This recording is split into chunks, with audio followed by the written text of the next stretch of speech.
बच्चा हमारे साथ हैं जो कि 6th क्लास के छात्र हैं। इन्होंने आज खुद पीएम मोदी को कविता सुनाई है। कविता जरा फिर से सुनाइए आप सामर्थ्य। मैं छात्र छोटा लेकिन हूँ एक खिलाड़ी, खिलाड़ी होने के नाते जाना खेलों की है महिमा न्यारी, खेलों की है महिमा न्यारी। खेल मंत्रालय की बहुत खूब है खेलो इंडिया योजना, तो इसका मुख्य उद्देश्य है खेल संस्कृति को बढ़ावा देना, खेल संस्कृति को बढ़ावा देना, खेल के बुनियादी ढांचे का विकास करना और सभी के लिए खेल और उत्कृष्टता के लिए खेल के भाव को लेकर चलना, प्रतिदिन बढ़ता भारत का स्तर उच्च से उच्चतर आपकी ही दी गई प्रेरणा से कर रहे हैं हम अपना प्रदर्शन बेहतर।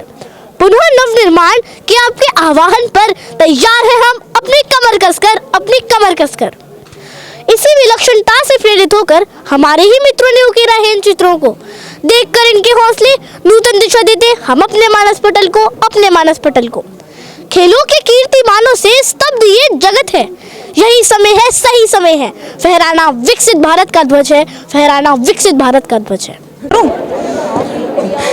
हेलो हेलो हेलो नमस्कार नमस्कार, मैं सेल भारद्वाज टीवी देख रहे हैं आप। इस वक्त मेरी मौजूदगी भारत मंडपम है। तस्वीर आप देख सकते हैं। यहाँ पर अभी परीक्षा पे चर्चा 2024 प्रधानमंत्री नरेंद्र मोदी द्वारा खुद यहाँ पे किया गया है। कैसा लगा आपको बातचीत करके? हमें बहुत अच्छा लगा और सर ने ये बताया कि हमें ज़्यादा स्ट्रेस नहीं लेना चाहिए एग्ज़ाम टाइम पे। अगर हम ज़्यादा स्ट्रेस लेंगे तो हम अपना एग्ज़ाम अच्छे से नहीं दे पाएंगे, हम लाइफ में आगे अच्छे से नहीं बढ़ पाएंगे। और सबसे पहली बात तो एग्ज़ाम के पहले हमें स्ट्रेस फ्री रहना चाहिए, एकदम इंजॉयफुल, जिसके कारण हम एग्ज़ाम अच्छे से दे पाए और स्ट्रेस फ्री रह पाए। और ऊपर से हम सिर्फ पढ़ाई पे कंसंट्रेट, ये ज़रूरी नहीं, हमको फिज़िकल एजुकेशन और बहुत सारी चीज़ें जैसे कि योगा और माइंड अच्छे से रहना चाहिए और हेल्थ सबसे पहले बहुत इम्पॉर्टेंट है, सर ने ये बताया। और यही बात मुझे सबसे अच्छी लगी कि सर ने हर चीज़ पे फोकस दिया है। तो अब परीक्षा होने वाली, तो घबराहट तो नहीं हो रही होगी आपको? नो मैम, एकदम नो मैम,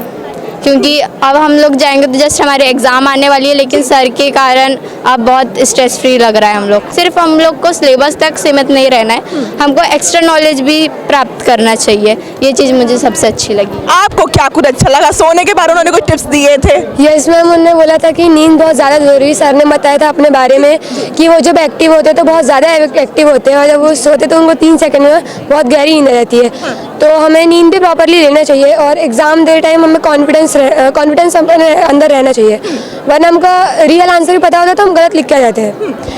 क्या कुछ नई दिशा अब आपको ये सब सुनने के बाद मिलने वाली है? हाँ, सर को सुनने के बाद बहुत अच्छा लगता है, मतलब मोटिवेट होते कि हमको ऐसा करना चाहिए, ऐसा।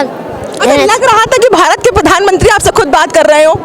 नो मैम, एकदम फ्रेंडली, मतलब ऐसा लगा नहीं कि एकदम ऐसा लग रहा था कि जैसे जस्ट हम लोग किसी अच्छे इंसान से बात कर रहे हैं। और उन्होंने बताया कि पेरेंट्स को स्ट्रेस नहीं देना चाहिए। जैसे पेरेंट्स बोलते हैं कि उसने कैसे मार्क्स लाया, तुमने कैसे मार्क्स लाया, स्ट्रेस नहीं देना चाहिए बच्चों को पेरेंट्स द्वारा। पेरेंट्स खुद ही स्ट्रेस में आ जाते हैं कि हमारे बच्चों का पेपर कैसे जाएंगे, उस चक्कर में वो खुद ही स्ट्रेस लेने लगते हैं और उस कारण हमें भी फिर अच्छा नहीं दे पाते। फ्रेंड सर्कल के बारे में भी बताया कि फ्रेंड सर्कल अच्छे होना चाहिए, जिससे हमारे आदतें उनसे रिलेट कर पाती है। अच्छी फ्रेंड सर्कल होगी तो अच्छी आदतें होंगी। अच्छी फ्रेंड सर्कल होगी। कुछ और छात्राएं यहाँ पर मौजूद हैं। खुद आप प्रधानमंत्री नरेंद्र मोदी, देश के प्रधानमंत्री से बातचीत हुई आपकी, कैसा महसूस कर रहे हैं आप? अच्छा, बहुत। हाँ, मतलब कुछ टिप्स दिए आपको? यही कि टेंशन नहीं लेनी चाहिए एग्ज़ाम्स की, उनको फेस करना चाहिए अच्छे से। और टिप्स दी कि प्रैक्टिस करनी चाहिए चीज़ों की लिख के और वरीड नहीं होना चाहिए, वॉरियर बनना। हाँ, आप लोग फोन तो काफी चलाते होंगे? एक्चुअली हाँ, बट हाँ चलाते तो हैं, बट वो एक लिमिट सा रहता है हमारा। हमारे पेरेंट्स जो होते हैं, एशियन पेरेंट्स जो एक होती है ना कि चलो लिमिट तक ही चलाना होता है, वो चलता है। बट कुछ मैंने देखा है कि वो बहुत ज़्यादा एग्जैजरेट हो जाता है। इस मोबाइल के ऊपर प्रधानमंत्री ने क्या कुछ बात कही आप लोगों से? हाँ, वो बोला है कि देखो, कैसे बताए, वो है पेरेंट्स को भी समझना चाहिए कि मोबाइल एक अच्छी तरीके से भी हम देख सकते हैं, बट कुछ चीज़ें होती है कि हम उससे डाइवर्ट हो जाते हैं, डिस्ट्रैक्शन हो जाती है, जैसे इंस्टाग्राम, सोशल मीडिया हम देख सकते हैं वगैरह एंड ऑल। सो अगर हम उस चीज़ को वो कर सकते हैं, फाइट कर बैक कर सकते हैं, देन इट्स ओके। तो ये सब पहुँचने नई दिशा की ओर खुद भारत के प्रधानमंत्री ने बच्चों के यहाँ पे काफ़ी कुछ बात कही है।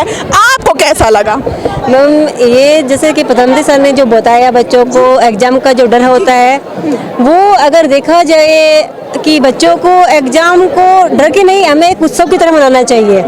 है ना। लाइफ में एग्जाम तो हमें देते ही रहना है, तो बच्चों को सिर्फ ईयर से बाहर निकालने के लिए जो सर ने किया वो प्रोग्राम हमारे लिए अवेयरनेस है, और आने वाली हमारी जो यूथ है उनके लिए भी प्रेरणा का स्रोत है। ये सब छात्र हैं जो कि हमारे देश का भविष्य है। कैसा आप महसूस कर रहे हैं? खुद भारत के प्रधानमंत्री से बात करी है आपने, उनसे वार्तालाप किया है, नई दिशा की ओर उन्होंने आपको प्रेरणात्मक किया है, क्या कुछ आपको समझ में आया, क्या दिशा के ओर गए हैं? जी, उनके जो बोल थे वो काफ़ी मोटिवेटिंग थे हम सब के लिए, और उन्होंने जो सबसे अच्छी चीज़ कही थी हम बच्चों के लिए कि हमें एग्ज़ाम्स के टाइम में हमेशा एंजॉय करके वो उन एग्ज़ाम्स को देना चाहिए।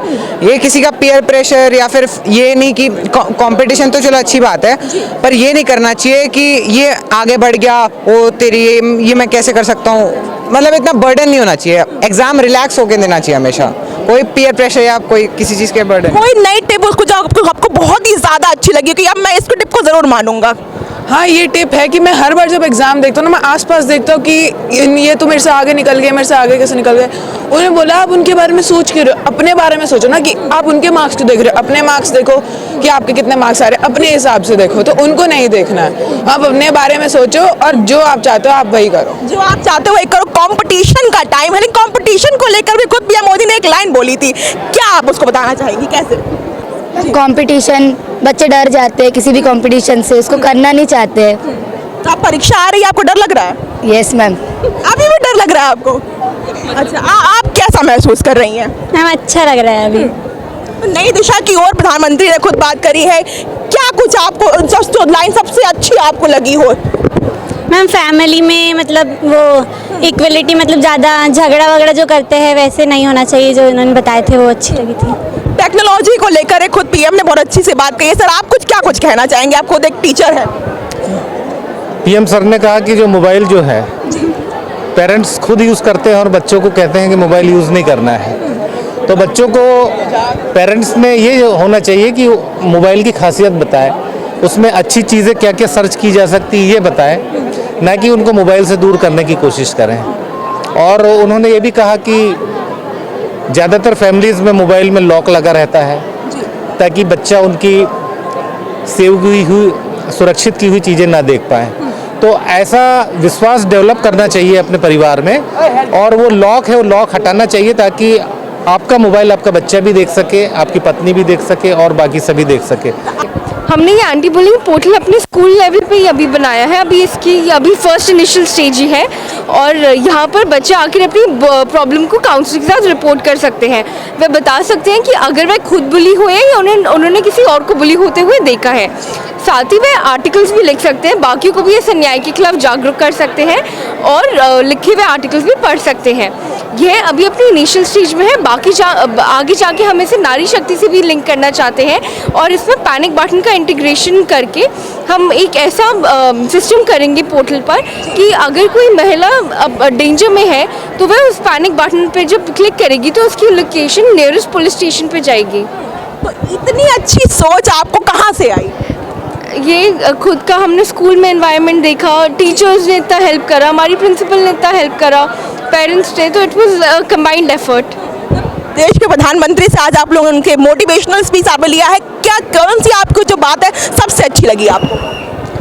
मुझे जो अच्छा लगा, जैसे वो बता रही थी कि हमें ज़्यादा स्ट्रेस नहीं लेना चाहिए, और परीक्षा चाहे जैसी भी हो, it won't define our future, क्योंकि अभी जो हम कर रहे हैं मार्क्स सिर्फ मार्क्स पे वो इम्पोर्टेंट नहीं होगा, वो ओवरऑल डेवलपमेंट पे हमारा डिपेंड करेगा। ये एक और आप देख सकते हैं यहाँ पर, ये प्राकृतिक सौजन्य यहाँ पर है, छात्र द्वारा बनाया गया है। क्या कुछ है, जरा विस्तार में बताइए। हमारी कैंटीन का जितना भी कचरा होता है वो 2 भागों में बांटा जाता है, बायोडिग्रेडेबल और नॉन बायोडिग्रेडेबल। बायोडिग्रेडेबल कचरे में जैसे फल और सब्जियों के छिलके और पेड़ के गिरे हुए पत्ते और इत्यादि आता है। नॉन बायोडिग्रेडेबल में प्लास्टिक, एल्यूमिनियम फॉइल इत्यादि आता है। तो ये पीएम मोदी ने देखा आपका? नहीं। पीएम मोदी से आज आप लोग मिले हैं, बातचीत हुई है, नई दिशा की ओर उन्होंने आपको प्रेरणा किया है, आप क्या कुछ कहना चाहेंगे इस पर? इस पर हम बहुत खुश हैं। पीएम मोदी ने हम सबको बहुत मोटिवेट किया है, और परीक्षा में अपने आप को कैसे हम मोटिवेटेड रखें ये बताया है, और साथ में हमारे प्रोजेक्ट्स को देखकर हमें बहुत मोटिवेशन मिला है और इंस्पिरेशन। सामर्थ हमारे साथ हैं जो कि 6th क्लास के छात्र हैं, इन्होंने आज खुद पीएम मोदी को कविता सुनाई है। कविता जरा फिर से सुनाइए आप सामर्थ। ये तो सत्य है कि भारत है तो योग है, यहाँ कर्म और ज्ञान का संयोग है। नव भारत के निर्माण की दिशा में खेलों की ओर बढ़ते कदमों का महासंयोग है, ये महासंयोग है। भारत मंडपम का प्रफुल्लित है सभागार, बाल भवन पब्लिक स्कूल की ओर से समर्थ का सादर नमस्कार, समर्थ का सादर नमस्कार। मैं छात्र छोटा लेकिन हूँ एक खिलाड़ी, खिलाड़ी होने के नाते जाना खेलों की है महिमा न्यारी, खेलों की है महिमा न्यारी। खेल मंत्रालय की बहुत खूब है खेलो इंडिया योजना, तो इसका मुख्य उद्देश्य है खेल संस्कृति को बढ़ावा देना, खेल संस्कृति को बढ़ावा देना, खेल के बुनियादी ढांचे का विकास करना और सभी के लिए खेल और उत्कृष्टता के लिए खेल के भाव को लेकर चलना, के भाव को लेकर चलना। प्रतिदिन बढ़ता भारत का स्तर उच्च से उच्चतर, आप ही दी गई प्रेरणा से कर रहे हैं हम अपना प्रदर्शन बेहतर। पुनः नव निर्माण के आपके आह्वान पर तैयार है हम अपनी कमर कसकर, अपनी कमर कसकर। इसी विलक्षणता से प्रेरित होकर हमारे ही मित्रों ने उकेरा है इन चित्रों को, देखकर इनके हौसले नूतन दिशा देते हम अपने मानस पटल को, अपने मानस पटल को। खेलों के कीर्तिमानों से स्तब्ध ये जगत है, यही समय है, सही समय है, फहराना विकसित भारत का ध्वज है, फहराना विकसित भारत का ध्वज है। आपके शब्दों का अनुसरण हम करते हैं, योग, खेलों और स्वस्थ भारत के भाव को हम समझते हैं। जब खेलेगा इंडिया तभी तो बढ़ेगा इंडिया। आपकी इस सोच को हम तहे दिल से धन्यवाद करते हैं, हम तहे दिल से धन्यवाद करते हैं। जिस समय कविता सुनाई आपने पीएम मोदी को, कैसा लग रहा था आपको उस समय? मुझे बहुत ही प्राउड फील हो रहा था उस टाइम पे। बहुत बेबाक अंदाज से आप अभी कविता सुना रहे थे। ये हमारे देश के भविष्य हैं जिनसे खुद पीएम मोदी ने अभी वार्तालाप करी है, परीक्षा पर चर्चा करी, क्योंकि जब जब परीक्षा आती है तो हर एक बच्चा खुद एक अंदर से उसके अंदर डर होता है कि मैं कैसी परीक्षा दूंगा, मेरे कितने ज़्यादा मार्क्स आएंगे या कितने कम मार्क्स आएंगे, कहीं मेरे पेरेंट्स मुझे कुछ नहीं कहेंगे। और तमाम ये सब बातचीत हुई है यहाँ पर, और बच्चे से आप अभी देख सकते हैं कितने ज़्यादा बच्चे यहाँ पर खुश थे। तो अब देखना यह है कि इससे बच्चों की परीक्षा, बच्चों के मन पे कितना कुछ असर पड़ा है। तो फिलहाल के इतना ही, टीवी, धन्यवाद।